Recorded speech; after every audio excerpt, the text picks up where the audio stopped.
You haven't texted me yet. What's going on with you? What do you mean? Is something the matter?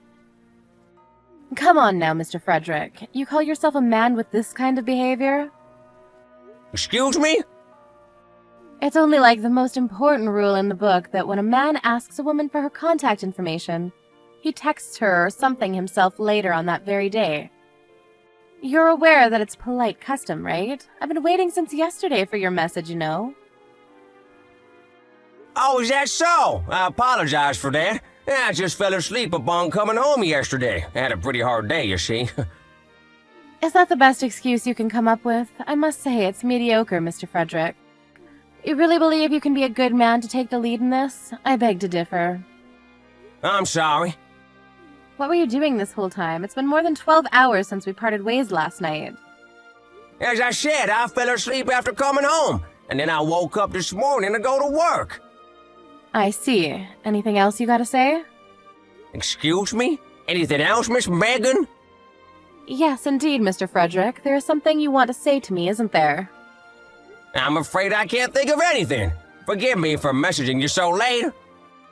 That's not what I mean.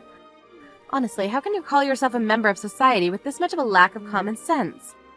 I suppose you're only an ordinary officeman working for some subcontractor company. It's the only explanation. After things go well at a group date, we usually say thank you for a great time today, or how about a cup of coffee on Saturday? Can't you see how you have to say these things afterwards?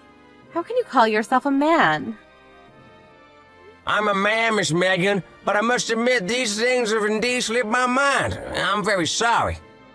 At least you understand now. So what now, Mr. Frederick? Excuse me? What do you expect, Miss Megan? Oh my gosh, you don't understand a thing. How do you want to proceed with what we have? What do you hope to achieve with me? I'm afraid I don't understand. Just hurry up and invite me to dinner already. Ask me something smart like, when will be a good idea for you? Dinner, you say? It would be fun if we went out again with the yesterday's group, I must say. I'll inform the secretary from yesterday about this. Mr. Frederick? Yes? How dare you call yourself a man, you stupid coward! I don't understand what you mean. With this kind of atmosphere, it's more than obvious that it should result in the two of us going out together. Making me explain every single step of how this should go, you're not a gentleman, not in the slightest. At this rate, I don't believe we have anything to show for it. But it's also fun for all of us if we all went out again. I'm sure the people from last night will want to go out again sometime soon. I think that's a nice idea. Wouldn't you agree? Have you even been listening to what I was just saying? Don't tell me you've gone off your rocker or something. I'm sorry, I'm not exactly sure about this, but do you mean to tell me you want to go out to dinner with me? Just the two of us? Unbelievable! Who just asked something so forthright like that to a woman? You really can't be called a man, Mr. Frederick. I'm now sure that someone like you has a pretty small salary, and isn't even on a path towards promotions and stuff. A perpetually ordinary, unimpressive officeman. And that's why you won't ever get married, live through life in a daze, and die alone and unloved. Please don't envision my future like that. You make it sound like something straight out of a suicide survivor's life. And yet it's true in real life, isn't it? If you don't want that to happen to you, may I suggest that you learn a bit about how to take the lead in establishing a relationship with a woman?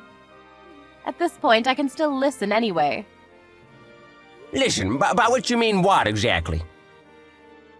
Clueless can you get, damn it? I mean, you can still try to ask me out. Sounding smart, mind. If you can't do that, I'm just gonna block you, alright? Block? Yes, block. I'm not gonna talk with you anymore. You're okay with that? That means you're gonna miss your chance with a beautiful older woman that'll take good care of you. Are you seriously okay with that? And who is this woman? Me, damn it! Who else would it be? I may not look it, but I'm actually a little older than you, Mr. Frederick. That's why I'm telling you all of these things, out of a sisterly sense of pity, I suppose.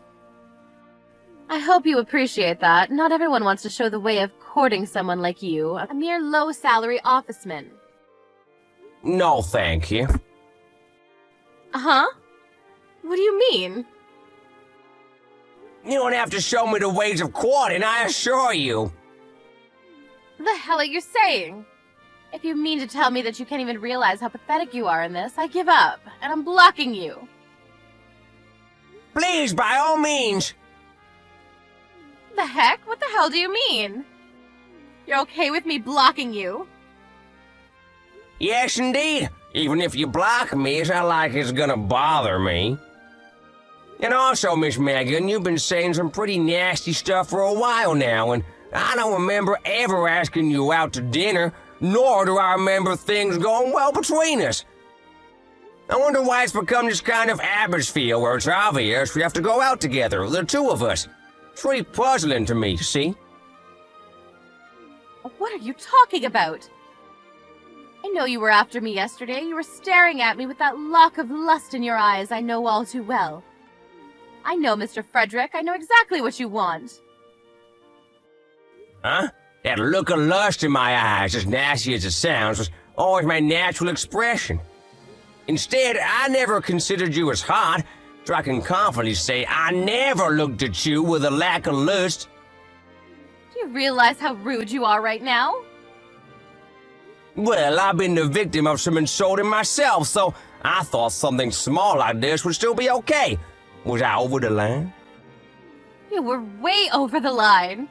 You were staring at me yesterday, and we were touching when we were sitting beside each other. You were sitting right in front of me, so you were naturally in my line of sight. I was never going after you, Miss Megan. Not by a smidge. So you don't need to worry. You better watch yourself with all those lies. All that nonsense about us touching, I think your accusations have also gone pretty far. When we did change seats last night and you wound up beside me, who was it that tried to lock her arm of mine and that tried to grab my leg? Oh yes, that's right, it was you, Miss Megan.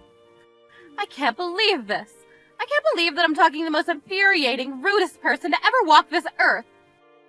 Do you have a fleeting understanding of what you're saying to me? I could say the same to you, Miss Megan. You do realize I could have sued you for sexual harassment, right? Sexual harassment, my ass.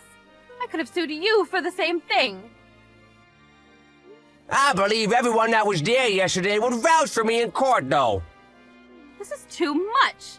I'm freaking blocking you. Go ahead. You've been telling me you would for a while now. You're really okay with this. I don't care if you regret this later.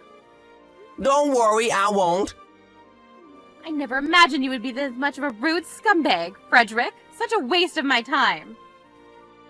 Yeah, you and me both, sister. I only have 5 minutes left for my lunch break. Wanna know the funny thing?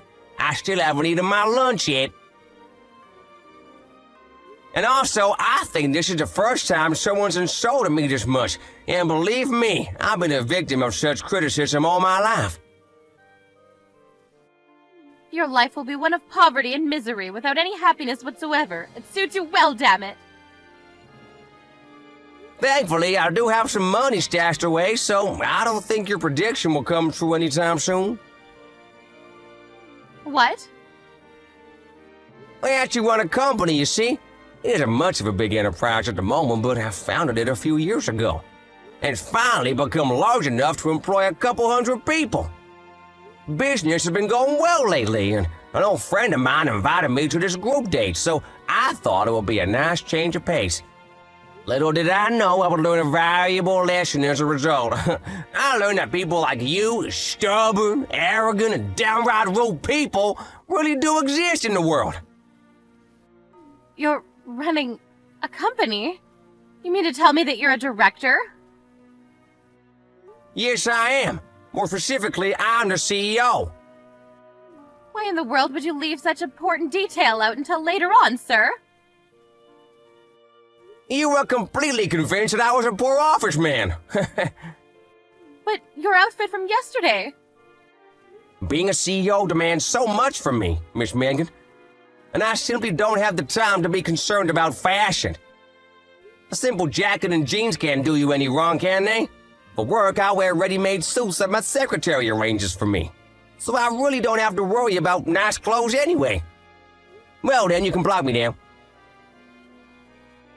And why would I do that, Mr. Frederick? I was actually interested in you since the beginning. That's why I mustered up the courage to contact you myself, you see. And I do believe you hold me in high regard, too. Let's start this slowly with a nice dinner, the two of us. Huh? No way, that's not gonna happen. It was never gonna happen, Megan. But why? I've taken the submissive route now, you see. When a person you meet yesterday insults and chastises someone as much as you have done to me, no matter how much you try to fix things, it's never gonna work.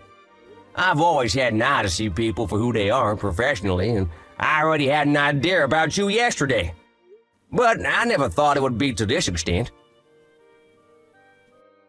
But I've had my eyes on you from the beginning, you know? Why did you ask me for my contact information then? Anyone would think that there's a chance with us then, at that point. You pushed that information right under my nose, Megan. Even when I didn't exactly want it. And also, you've been saying some nasty things to every single person that was there yesterday, haven't you? How do you know about that? There were multiple screenshots of what you said to them in the group chat. A group chat?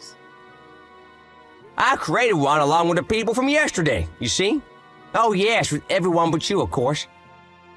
After you left for home yesterday, we all went to karaoke. What the hell? I never knew about this. Even the other girls seem to be struggling with your shenanigans. You forced a colleague of yours to invite you to a group date. Completely disregarding the fact that you're at least 10 years older than all the other girls. Respect to you for being positive during the group date, but there's no doubt now the group's apparently gonna hang out often, without ever inviting you. I did invite you too, and you declined strongly, I might add. Well then, you don't seem to be wanting to block me, so I might as well do it. Goodbye. Megan tried her best to patch things up with Frederick by contacting multiple times, but she'd already been blocked. She then attempted to get her girlfriends to reach out to him, but that level of obsession was only met with scorn and contempt. By now, it seems that no one in her company is willing to talk with her anymore, and she had realized how she behaved towards people in general. And as for Frederick, he went on to begin a relationship with one of the girls from the group date, under their presumption they would get married in the end. Let's hope Megan doesn't find out about this and that they find happiness in their life together.